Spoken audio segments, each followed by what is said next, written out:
Guys, before we start, I should mention photos and videos. We love them, we encourage them during the race. We just like to ask you if you're planning on posting up your pics and vids on your various social media platforms after the competition, if you can please include the hashtag #TheXRace. It's hashtag #TheXRace. That way our athletes, our competitors can see your photos and videos, stay connected with you guys. That'd be much appreciated. Thanks in advance. Come on down, gang. Glad you could join us. See, sun umbrella, that's what I need. She's thinking. I gotta get one of those attached to the hat jobbies. That's always a good look. All right, folks, looks like people still trickling in. Feel like you guys have waited long enough under the hot sun. Can we get this race going? Let's do this. So I'd like to officially welcome you to the X-Race. This is the debut season for this event at the CD. Brand new this year. Sponsored, I should say, by KISS 92.5 FM and the Toronto Sun. My name is Abs. I'm going to be your host for the duration. Do me a favor, folks, a little round of applause over there in the gray shipping container on the ones and the twos, getting the Bleacher Dance Party rocking this afternoon. We have DJ Bobby Love playing all the 80s classics. Just feeling that playlist. So, in this same space at the CNE in past years, we have done the Rush Parkour Showcase. Anyone seen the Rush Parkour in past years? Okay, cool. Thanks for coming back, guys. So, there are some similarities. The main similarity between Rush Parkour and the X-Race, of course, the astounding feats of athleticism that you're about to witness. But two key differences between Rush Parkour and the X-Race. Difference number one, Rush Parkour was also a competition, but it's kind of a mock competition between friends. Stakes were pretty low, basically bragging rights, that's about it. The X-Race, on the other hand, is the real deal. This is a real race, a real competition. By that I mean $10,000 up for grabs this summer to our winners here at the X-Race. Okay, so that's difference number one. Difference number two, Rush Parkour was strictly for the pros, the professional athletes, were the only individuals, aside from myself, allowed on the course behind this fence right here. The X-Race, on the other hand, is open to the general public, including possibly you. Okay, we have a lot of people signed up already. We still have spaces available this year for people if they want to compete. So if you're out there, next 25 minutes munching on your corn dog thinking, these guys are good, I'm better. You may have the opportunity to prove just that, okay? Two ways to register for the X-Race. One, get on Instagram, go to the X-Race, click the link in the bio, that'll take you right to the registration form. Number two, even easier, right after this round of competition, Julia, over there in the merch tent, she's gonna move to that seat right there. We're gonna open up this course. You can sign a waiver with her. And now, if you see behind me this smaller apparatus, we're calling this, pretty self-explanatory, this is the proving ground, okay? So before we let you up here on the big course, our judges need to see that you're not gonna seriously maim or injure yourself. So you need to throw down a few of your best moves on the proving ground. When they see that you have what it takes, you got the chops, you may then receive your official invite to the X-Race. All right? Do we have any brave individuals considering entering this race out there in the bleachers? Okay. I see one, I see two. Okay, we have some prospective contenders. So I'd like to see improvement already from our 1:30 race. We'll see. So remember, proving ground, see Julia sign the form, you can have at it. So those are the two main differences. Now, the point of the X-Race is very simple. It's all about speed, getting from point A to my right here. This is the start button. Athlete hits that starts the big clock up top. They have to race their way clockwise, going through all of these 8 gigantic, daunting, intimidating obstacles behind me, spanning the width of the course all the way over to my far left, top of that 14-foot warp wall. There lies the stop button.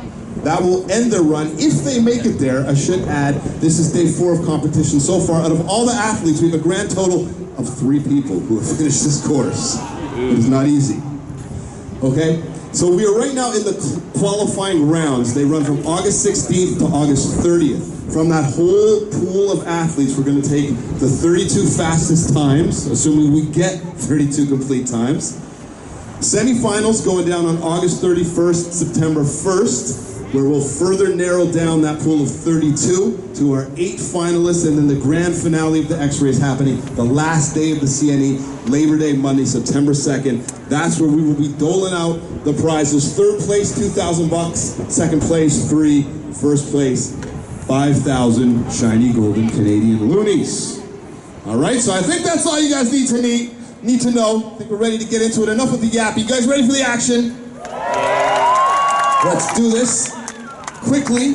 As always, of course, we're about safety first. So before we meet our competitors, we need to meet our 3 course marshals. They're going to be coming out here monitoring the safety of our competitors, resetting up the apparatus after each run. And if you have seen Rush Parkour in the past, these faces might be familiar to you. They are no slouches in the athletic department either, okay? So perhaps, if we're lucky, they'll throw down a few stunts of their own. Ladies and gentlemen, please join me in welcoming all the way from the Belle Provence, Quebec, our course marshals, 3 of them. We have Joel, Maxime, and Gabe. Here they come, our boys in blue.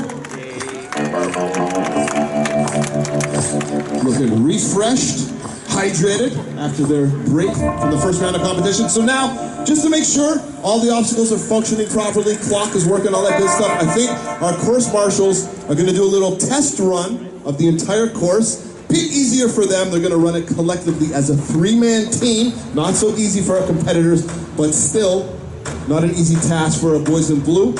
Course marshals, are you ready? Or should I say, est-ce que vous êtes prêts? Okay. Crowd, we're going to count them in here. Nice and loud. On 3, 2, 1, let's go, boys! There they go. Clock is running. Joel in the lead there. Gabe in the middle. Maxime bringing up the rear. Now, I believe the course record for the course marshals set earlier today, in fact, just under 3 minutes. So we're going to see if they can beat that now. Gabe removing his shoes. Why, you ask? Perhaps if you're in the first few rows and you can't see, I need to explain. 6-foot pool of water below each obstacle for safety. Hey, can't get away from his parkour roots. Not necessarily the speediest approach here, but always going for that showmanship. On this, our 3rd obstacle. This is the salmon ladder. Possibly the hardest obstacle on the course. Right now, making his way to our 4th obstacle, the 20-foot cargo net. Going down foot first.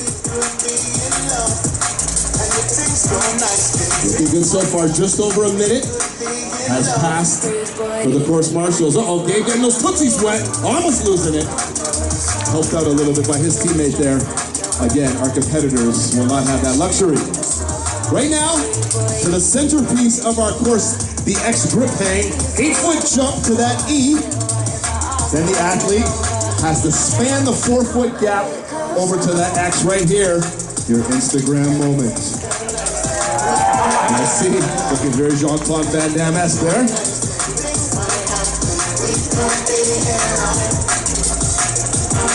Now, must travel across the X, of course. Sticks the landing.